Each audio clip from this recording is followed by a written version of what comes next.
Welcome to the Marketing Minds of Tomorrow podcast. We are a student-driven podcast made for the benefit of students. Before we get started, I want to thank Wendell Ray and the Radio TV Film team here at UW Oshkosh for allowing us to use their WRST radio studio. My name is Connor Walsh, and I'm an interactive web management major here at UW Oshkosh, and I'm a senior. Yeah, hi, my name is Megan. I am a marketing major and I am also a senior. And hi, my name is Carleen. I am also a senior and a marketing major. In this episode, we want to address the question, how can you increase your chance of getting a position out of college? There are many things you can do, but at the end of the day, it's just about differentiating yourself from other applicants. And today we're going to cover a few methods that you can use to do that.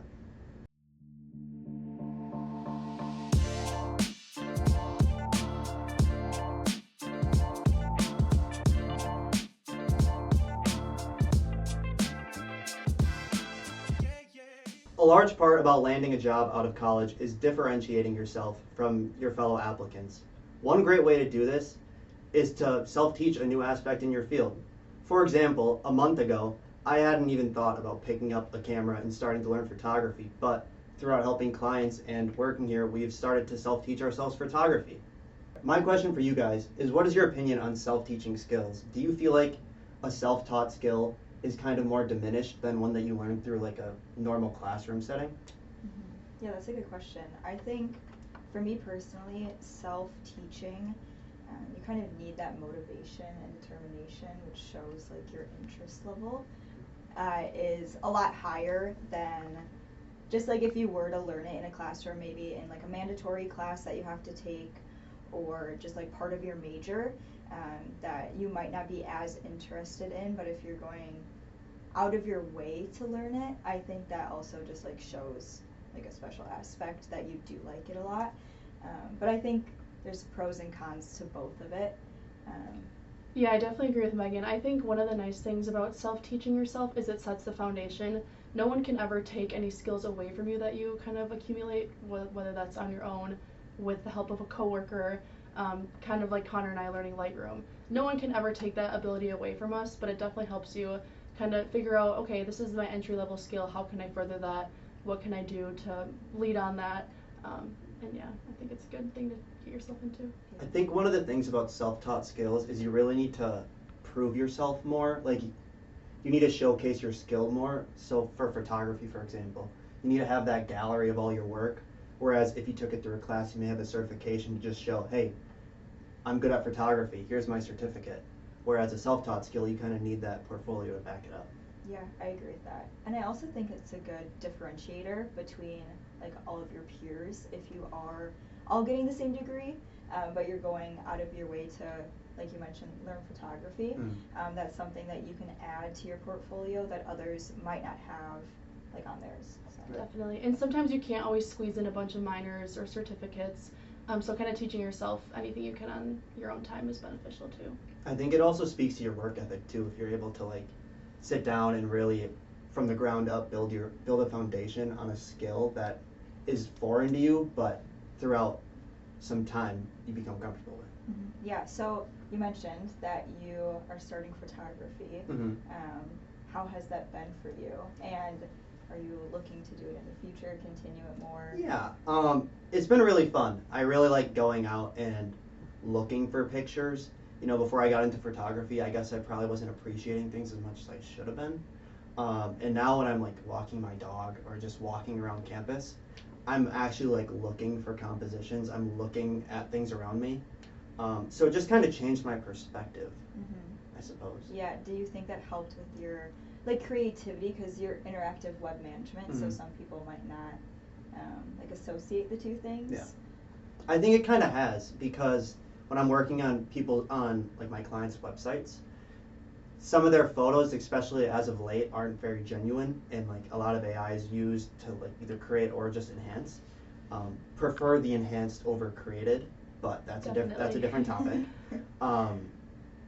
It definitely makes me think about, hey, I need to be more intentional about the photo that I put here on this landing page to help tell the story that the whole page is trying to present.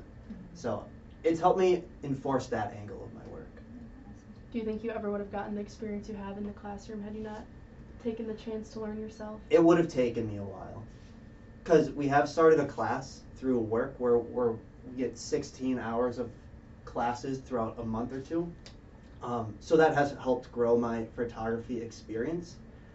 But it's just accelerated my learning in photography drastically. Like before our class, I had started dabbling in settings like ISO, shutter speed, and aperture. But with the course, we really dive into it quick and like learn a whole lot about it, which is very nice. Yeah, for sure. What are your guys' takes on that?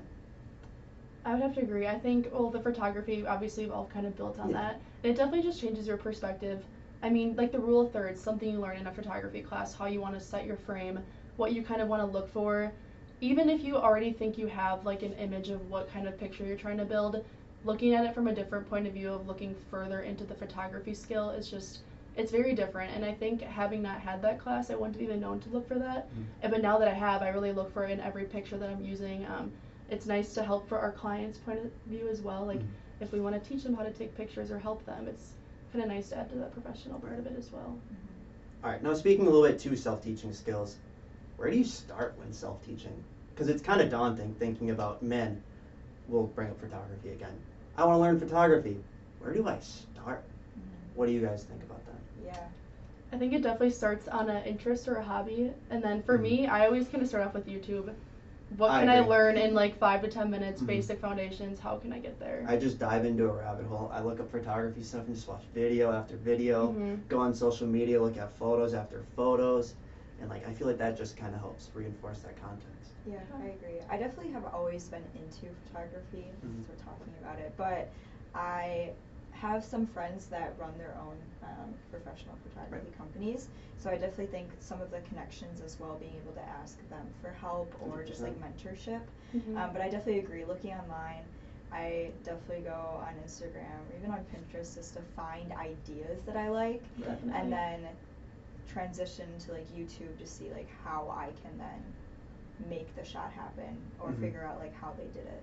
And then I think too, just having like access to resources and taking advantage of that, like us being Oshkosh students, getting to go to the tech center and checking out a camera for 2 weeks, having that ability to just take advantage, because cameras are very expensive. And we're learning too that the best camera you have is the one on you, but getting to experiment with these cameras that you don't use on a day-to-day basis, and you know, just like for me, borrowing my mom's camera and just getting to learn more about that, I think just helps too. Yeah, for sure. And I think more like broadly, not just photography, but being students, you have so many resources available to you, whether it's professors or just departments that you can reach out to, and I know that like all of them will be like gladly like excited to like help you and direct you because they're there for you. So just like reach out to whoever you may know or ask around until you find who you're looking for. My next question, we've talked about photography a lot. What are some other self-taught skills that you've obtained, and how do you leverage that to your advantage? I'd say for me, one of the self-taught skills I have is my graphic design. I took on a role here at Oshkosh as the men's wrestling social media coordinator, and I taught myself how to make all my graphics through Adobe Photoshop.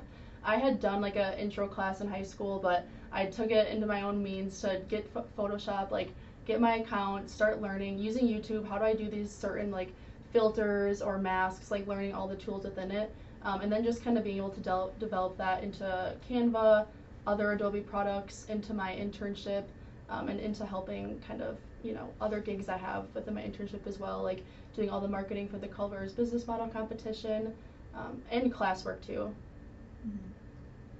Yeah, for me as well, I run the Women in Business. I help run their social media page, School of Business, and I also, just like as hobbies, in high school I ran like the environmental club and did all like the graphics and stuff for that, and the beekeeping club here.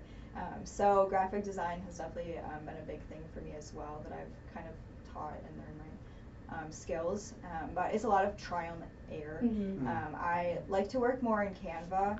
I also do work with Adobe, but yeah, just I don't know, just learning what I do like and what I don't like. Lots of things don't turn out how I want it to, so just patience and practice. And I think that's the beauty too of self-teaching yourself. You can trial and error, and there is no consequence of it's a perfect time to figure out what you like. For me, like this internship alone too, and just other extracurricular items have really like reassured for me that this is the path I want to fulfill. And had I not taken that step to try something new and see if, you know, like I've known I've been good at art since I was younger, but am I good at it at a corporate level, at like a agency level, at a level bigger than what I can do on a day-to-day basis? I think just figuring out with firsthand experience if I enjoy it is really important too. Yeah.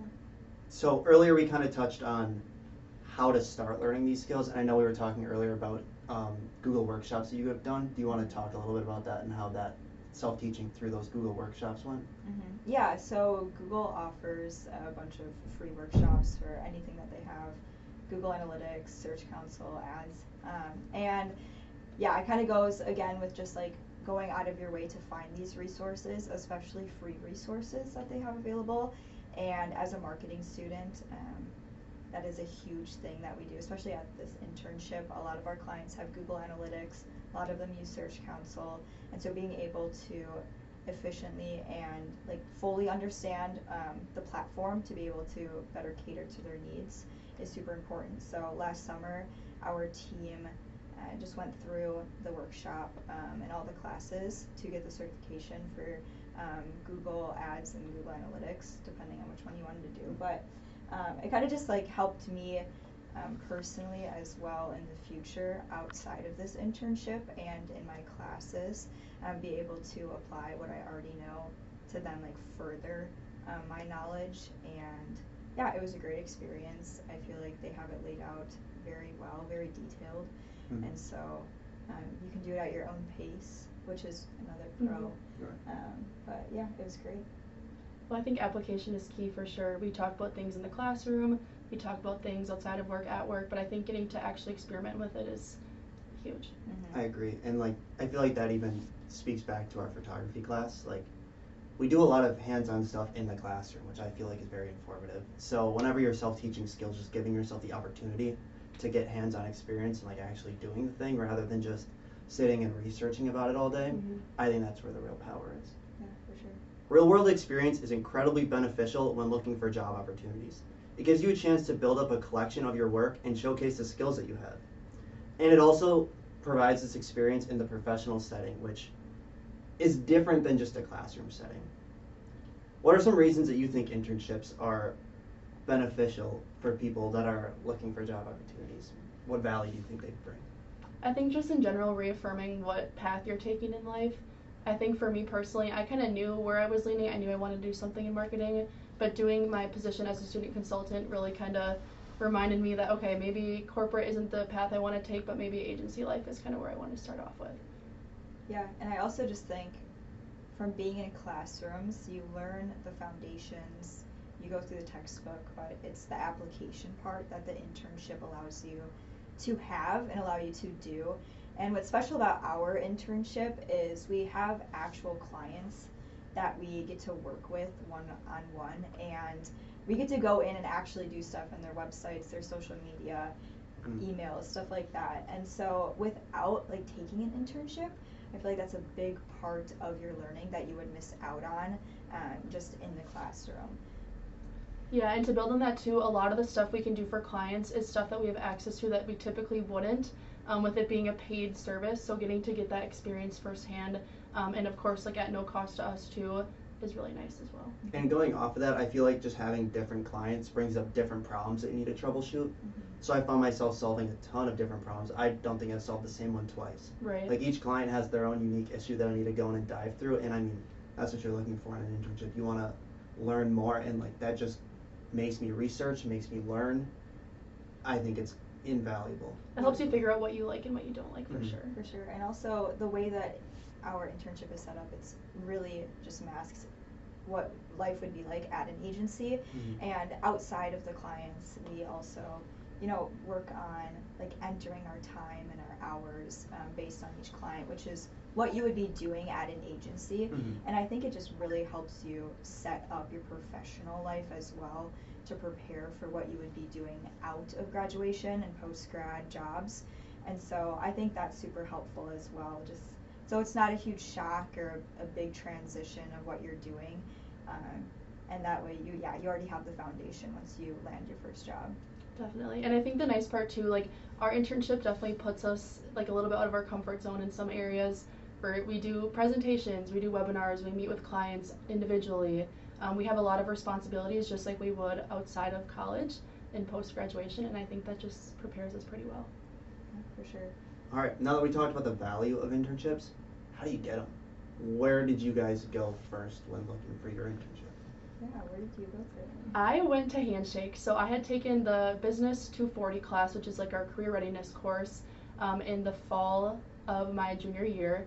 And I was recommended to go to LinkedIn Learning, Handshake, kind of just all over the board. And I found most of my stuff on Handshake. I found my internship position on Handshake, and I had applied on there, which was a pretty seamless process. And then I had heard from Kathy and met with her and then got my internship. Well, for me, mine kind of just came naturally. Mine came because I was curious. That would be my tip, be curious. When I was in Kathy's digital marketing class, I just bombarded her with questions to the point where she probably got annoyed with me after a little bit. But it kind of just showed my interest for digital marketing. And I wasn't fully confident in my interest in digital marketing either, but through the internship, I was able to really find my niche in digital marketing and find what I like doing. So just being curious, that'd be my recommendation. Yeah, and mine was through networking. I've known our boss for a good amount of time, and so just looking into, I was also looking into what major I wanted to do, and once I chose marketing, just talking with her, and also one of my roommates that previously worked here, so it's another tip, network. Yeah, I think another tip that's important to remember too though is definitely like the trial and error phase. I probably applied to 10 different places and obviously ended up with one position. And that's pretty normal too. You have to remember that you're competing with a lot of different individuals. And the important thing to remember too in your learning phases is you don't have much to showcase quite yet because you haven't taken that internship and because you haven't developed those skills.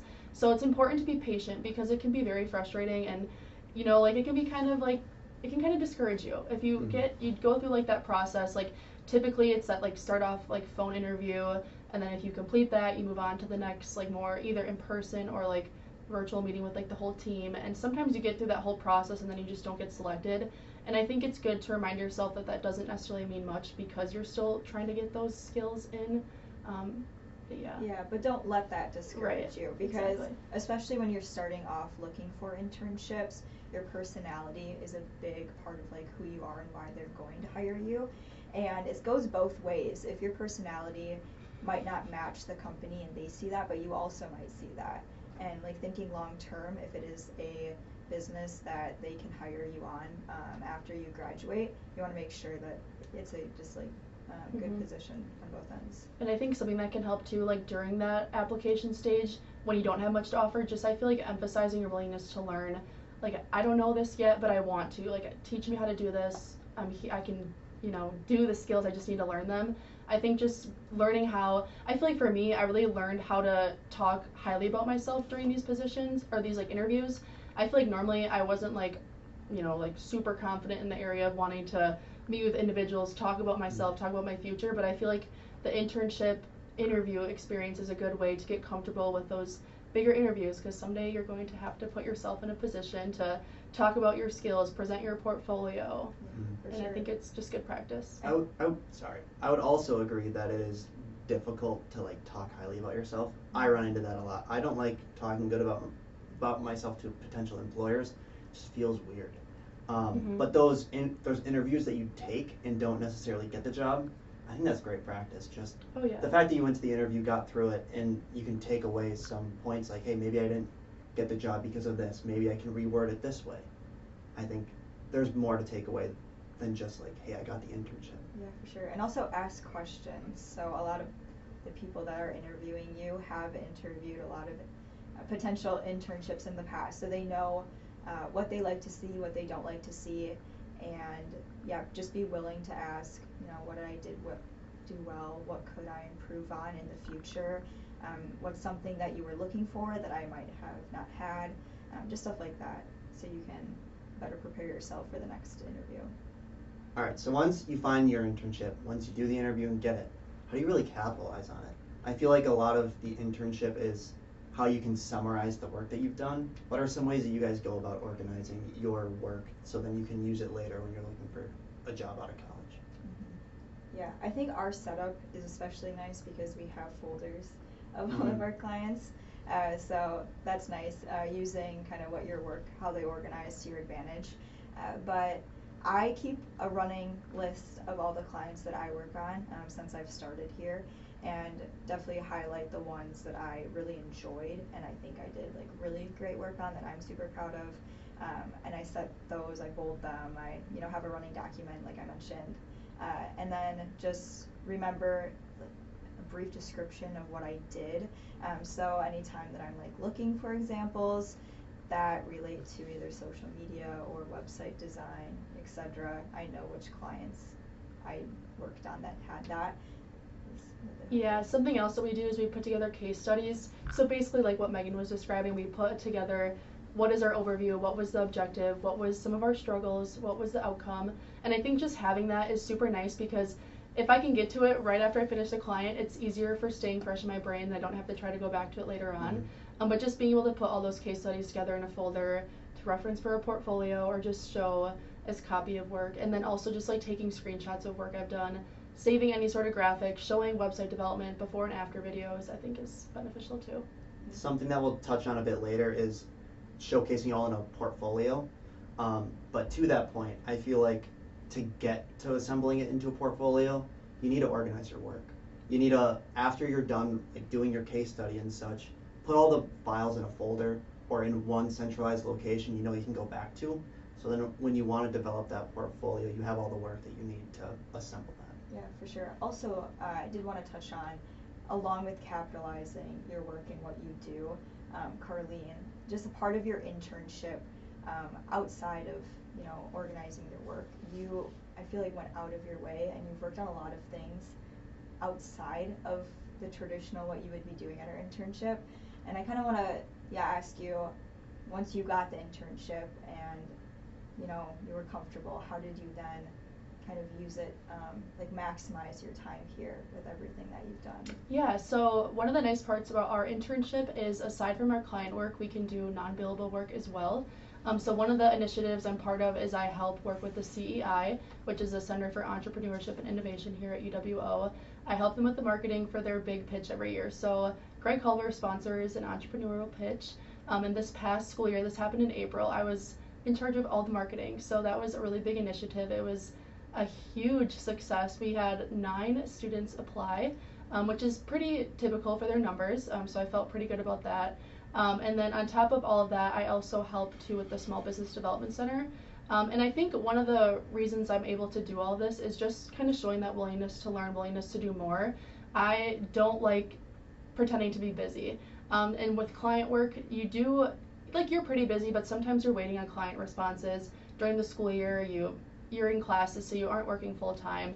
And I think just for me, I'm always kind of itching to do more, and with how I'm able to stay organized with my spreadsheets and just keeping tabs and everything, I think it was helpful for me to take on more tasks and stay pretty busy. Yeah, but it also just shows that being uncomfortable doesn't end after the Right. process of getting the job and landing it.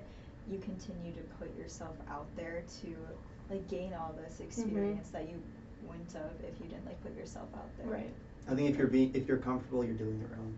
You need to put yourself out there to really learn more. Yeah, for sure.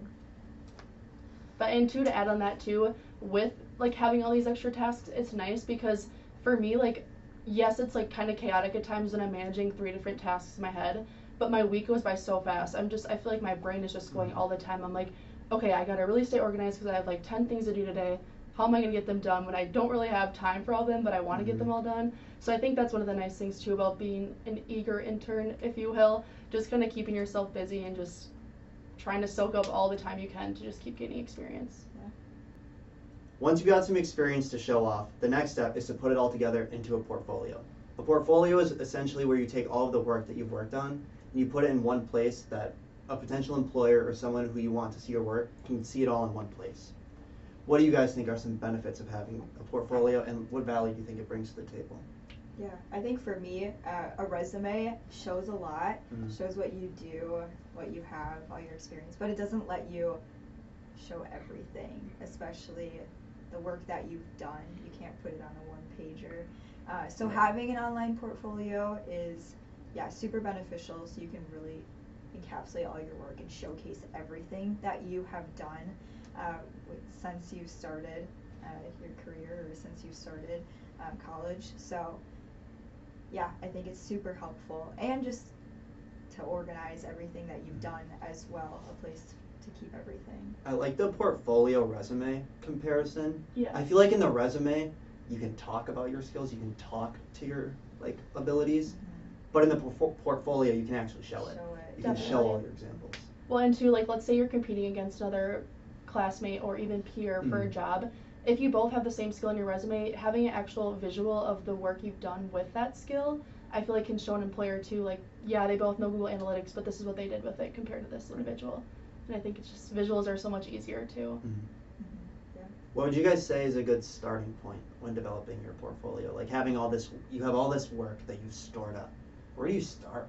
Yeah, I think for my personal digital portfolio, I have it segmented or sectioned off, kind of how you were talking about earlier, even just mapping it out at first of what you want on there and what you have to put on there. I have kind of my portfolio sectioned off by what I've done in the classroom, what I've done in my internship, and then just like outside work that I've done, just like personal stuff. And I also have kind of an about me section just to show my personality even more.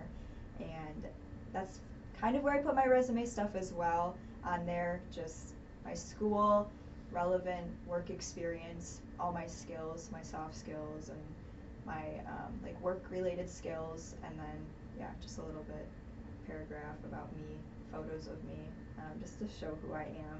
I think that's a big part of also landing a job, is being able to show who you are as a person outside of work, and how that kind of caters, I guess, to like how you act at work. So yeah, and then to add on to that too, like, I feel like looking at a job position you might be applying for, seeing what skills are located in that position and how you can apply that to your portfolio, or like what Connor was saying, you know, you self-teach yourself this skill. How can you incorporate that to a more of a professional level? How can you showcase the work you've done so far? How can you build on that?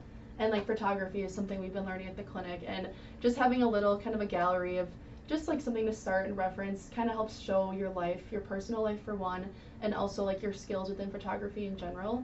So that's kind of something I've been adding as well as my portfolio. For sure. Any experience is experience. You don't want to downplay that. So exactly. If you have any photography that you think is really good work, show it, because a future employer might really like it, and that might set you apart from other candidates for that job.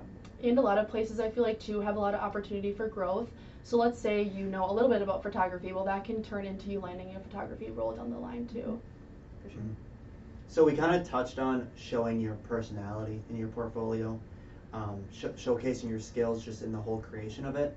How do you think to go about that? Like, how do you show your personal touch when designing yours? Yeah, I mean, I think for me particularly, I use just like, first off, like the foundation, like colors and fonts that I really enjoy and kind of show my personality.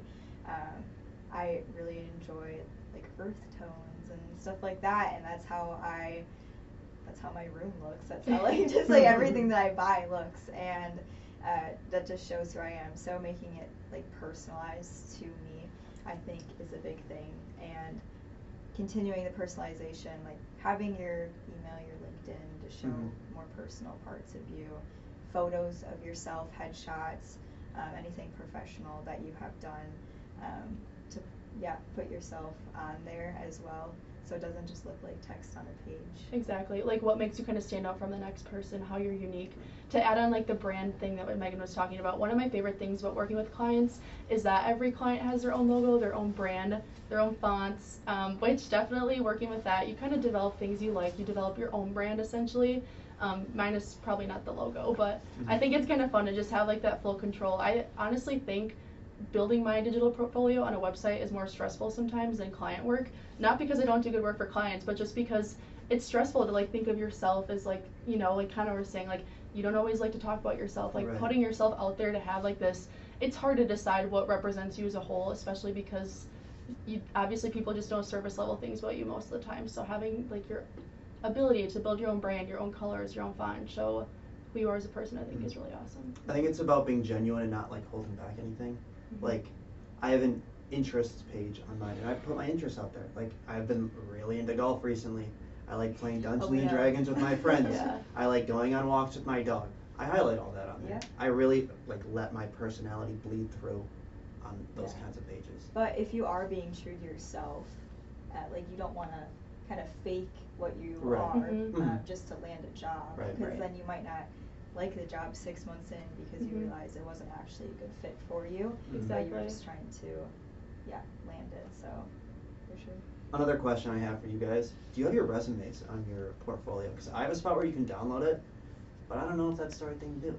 What's your take on that? I think it's great to have it on there. I have my resume more so as like a page, rather than being a download option. But I think that's a great idea. I also think that if you are to the point where you are showcasing your portfolio, they might have the resume already. That's what I was thinking. Right. I feel like in the path of like resume portfolio. But if you put it in your LinkedIn and you have your digital portfolio linked, then they have it all right there. So I think that's a great idea. Yeah, I think you could even add your website, like your URL, put that on your resume too. But I feel like I would have envisioned it to be looking at the resume and then showing your portfolio potentially like later on. But it could go either or. It depends on the journey you want people to take in exploring your work. You may want to have the portfolio then the resume, or the resume leading to the portfolio. I guess that all just plays into the design you choose for. Yeah, for sure. Networking is crucial for getting a job out of college. It seems daunting, I know. Trust me, first-hand experience, I've been there. But it is very important. If done right, you can make a really good first impression with an employer that you're talking to, and then they can start to put a face to the name, and if they see that come through on an application or a resume, they'll know, and that may score you an interview. Reflecting on your first networking event, what is something you wish you knew prior that would have improved your experience there? I think just remembering something that's helpful too. I feel like for networking events, putting the best version of yourself forward, dressing as professionally as you can. I think one of the things that I was most nervous about was, for one, looking the part. I didn't want to stand out in the wrong ways. I didn't want to be underdressed. I wanted to fit in with the other professionals.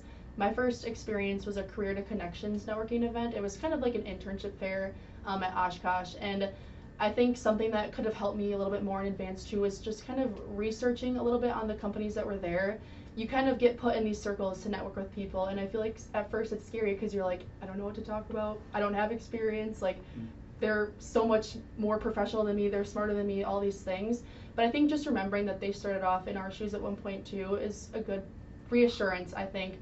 But just trying to prepare as much as you can, try to build those connections. Like Connor was saying, you never know where that could lead you down the road.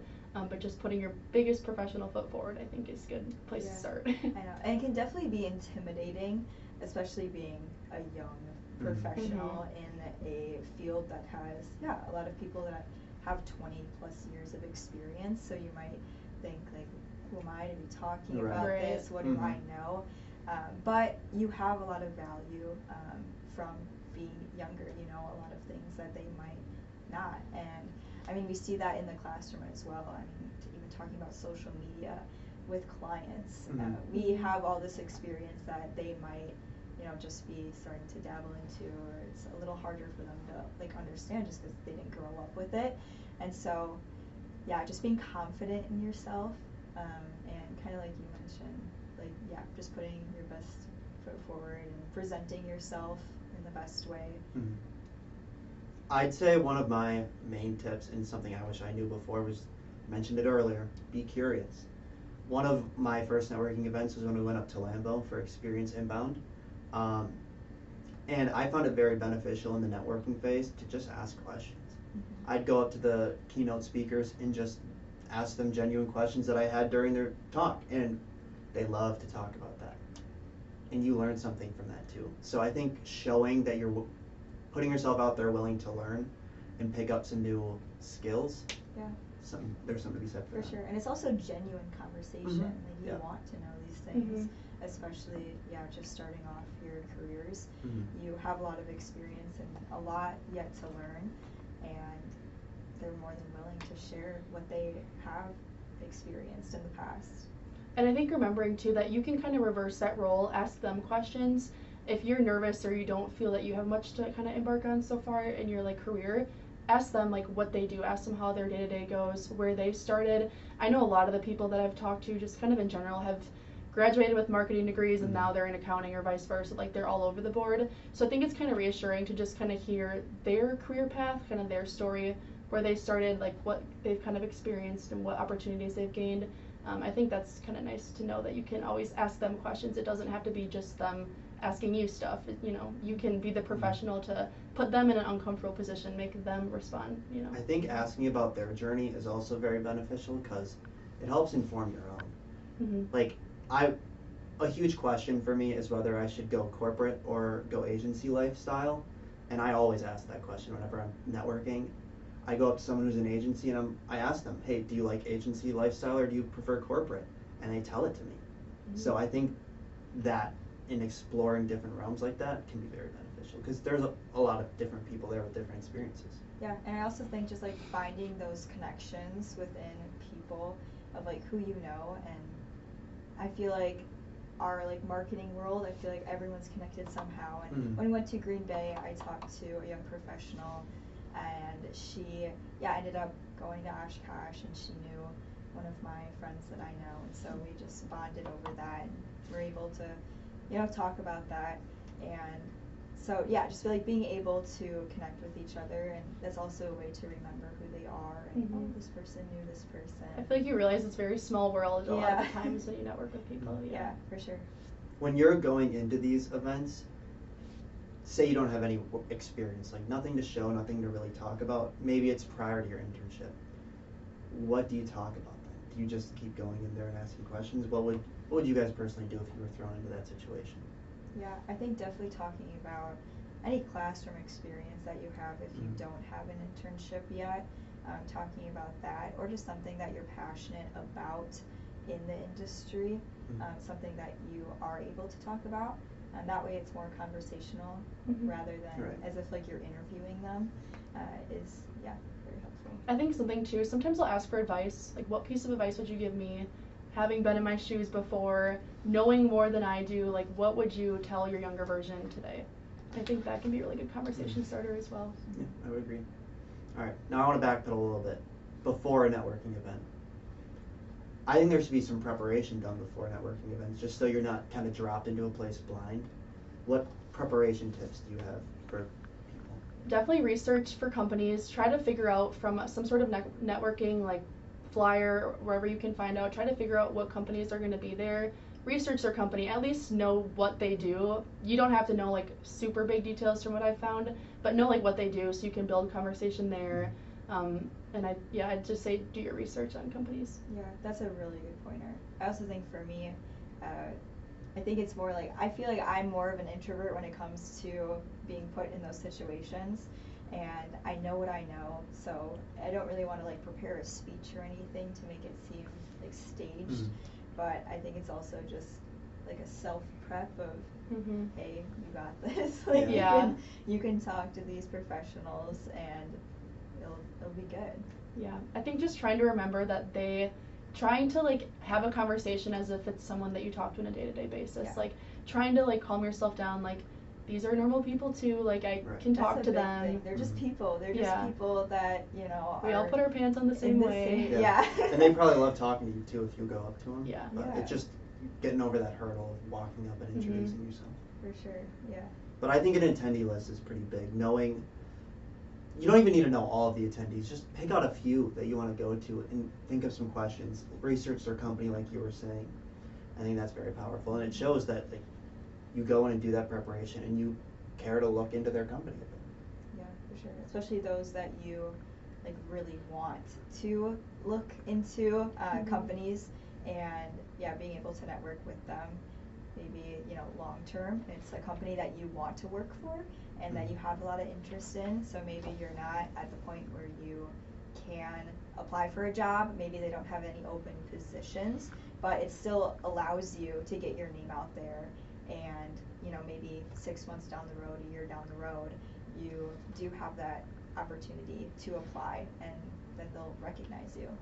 I think one good tip I got when I was in a course here at Oshkosh, like a career readiness course, we have career fairs twice a year, and they told us go there for an hour and a half, bring your resumes, talk to people, give them your resume. And I think it was a good experience because walking through the career fair and seeing a bunch of businesses, of course you won't have time to research every single one. There's hundreds of businesses there. And I think the cool part was just kind of, for me, going up to an employer you don't know or a business you don't know can definitely be intimidating, but I think when I would go up there, I would go up and I'd be like, all right, let's see how this goes. Just, showing them your resume, asking them, hey, can you look at my resume, anything quick you notice, or just asking them about their business, what they do. I would try to pick ones for that were, more obviously for marketing. Not a lot of them are at our career fairs, which is fine, but a lot of businesses have opportunities for marketing, I feel like.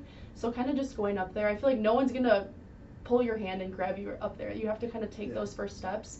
And it can be scary, but I think once you get more comfortable being uncomfortable and going up to businesses, that it'll just keep helping you. Yeah, it does get easier the more you do it, the more practice that you have. Definitely. I feel like putting yourself out there is a huge part of it, and the people at the career fairs want you to do that.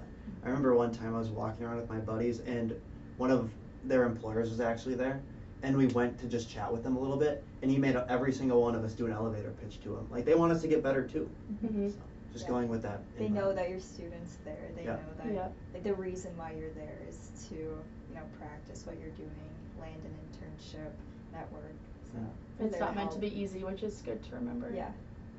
Where do you guys typically find out about networking events? I'd say my boss, for sure. Otherwise, LinkedIn, I feel like, has opportunities.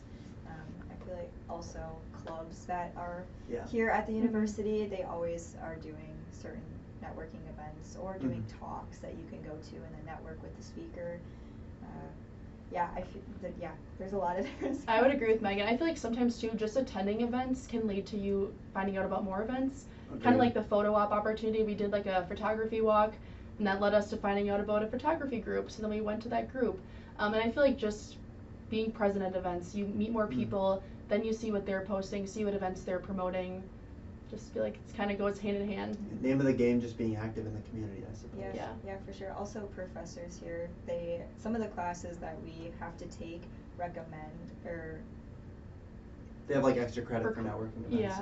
Yeah. They have a list of different outside activities and networking events to go to, and they are always talking about it, posting about it. So definitely professors know where to go and who to talk to. Just again, reiterating, use them as resources. Definitely. Thanks for tuning in to today's episode of the Marketing Minds of Tomorrow podcast. Today we covered how to position yourself for job opportunities out of college through means such as self-teaching skills, capitalizing on your internships, going to networking events, and accumulating your digital portfolio. Again, thank you for watching, and until next time, keep learning, keep connecting, and keep pushing the boundaries on what's possible in marketing.